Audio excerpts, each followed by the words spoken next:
Back, and we're going to be using this area over here again with our data analysis and our solver again, um, and looking at some of our analysis pack in terms of using this data analysis.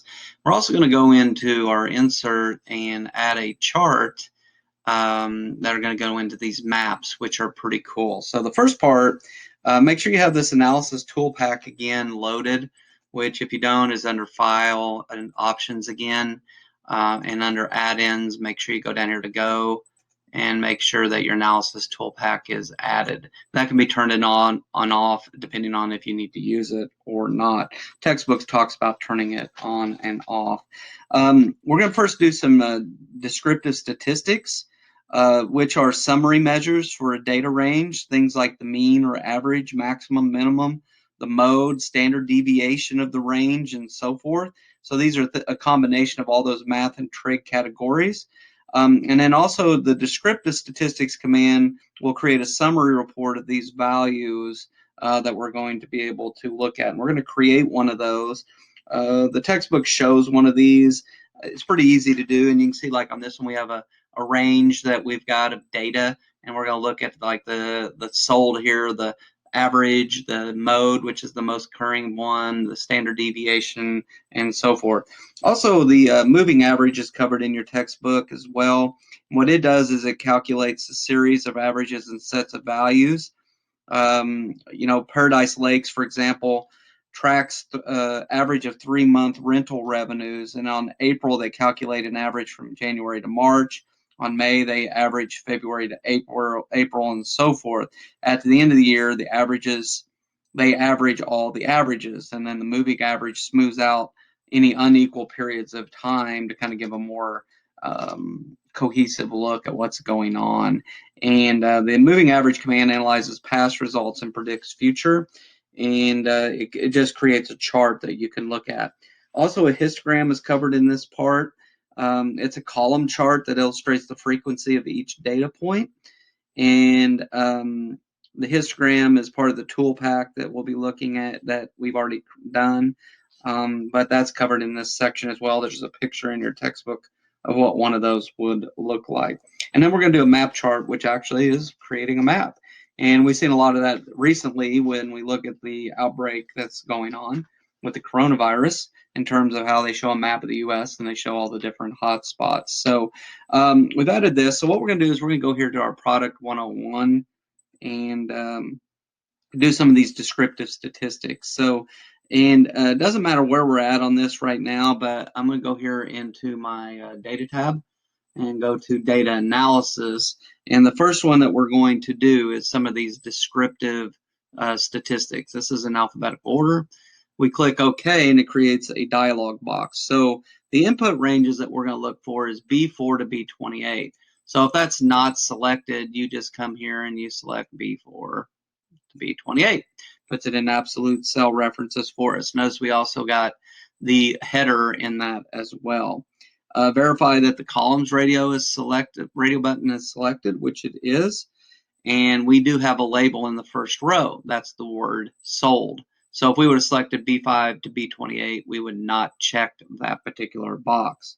The output range, as far as what we're going to do, we're going to keep it in cell E4. Again, when you select that, you just go click on E4. That's where we want the results to be. And we want to make sure that this is our summary statistics. And we're going to use the kth largest box and type the number 3 right there. This is going to calculate the third largest value in the range.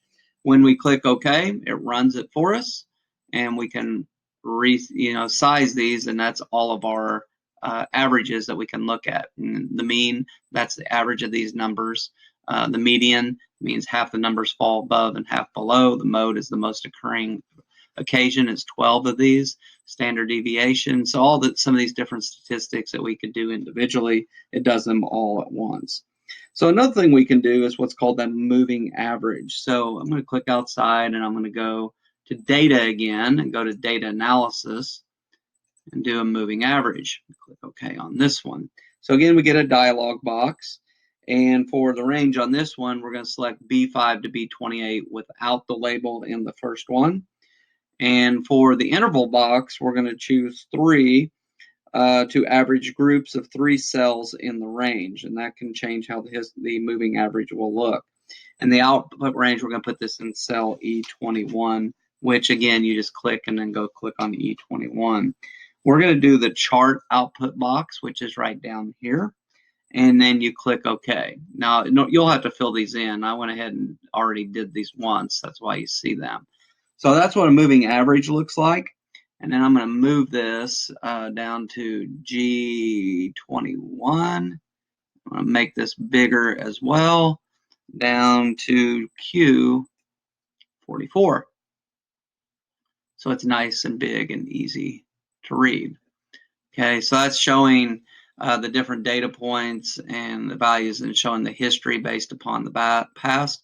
See, the actual is in blue, and then based upon every 3 ones, this is the kind of trend they expect for the future to be going in that direction. All right. Now, last one is the map chart. So this one's pretty cool. We're going to go over to this one, and I'm going to select A4, which is obviously one of our states that they can find. And this is under Insert and Charts, and we have the maps, which this is new in 2016, and this is called a field map. And we're going to click on that if it works for me. See what happened here. Let's try that again. Okay, click right there, go to Insert, Maps, and Field Map. All right, and it shows us a couple of different field maps on this, and the different styles there and so forth. So that's not exactly what we should be looking at, but let me try that one more time. So click on A4, Insert, Map, Field Map. Well, we'll see if we can get to the region here in just a minute, because we should be just seeing that particular region. Let's see if it's under one of the styles here. Yeah, we're going to keep it right there. We'll go in and we'll see if we can't change this. So if I go to my Format tab, again, this is just like any other chart, and I'm going to go to my current selection group, which is over here, and I'm going to choose number of visitors. Let me try this one more time.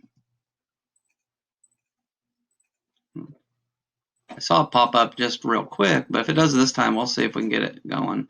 Well, that's really weird. It should be just the region, but we'll see. We'll go to Format, and we're going to change this to our number right here, number of visitors. So it selects that part. And then we're going to format that. Okay, and yeah, so this is where you can change that. So the map area, only regions with data. There we go. So I change it by regions with what we've got going on there. And we're going to click the map area box, and we took care of that. Let's go to some of our series colors, and we can change some of these as well. We could change the colors of those of how we wanted to do that, so you can change those as well. And I didn't do those based on what we see, but understand you can do that. You can do a chart title, and you can do everything else. We could do the background of this with the fill color if we wanted to do that. And of course that's ugly, but the book does something like that. And this kind of shows you based on this data here, but it pictures it in terms of the map. The textbook talks about a couple of these with the 3D map tour, which is very cool. You ought to check out. And there's some 3D options related to some things that you can do as well. It's an Microsoft 3D Map is an Excel add-in, and you can customize. It uses a search engine like Bing to do a 3-dimensional visualization. We did a 2-dimensional here, but you can do some really cool things with data with maps to make it more visually appealing, much like we see with the breakouts by state and so forth. So that's it on this particular chapter. So break it out, start working through it as the week begins, and then you'll be ready to tackle a lot of your projects. So good luck with this, and we'll talk to you soon.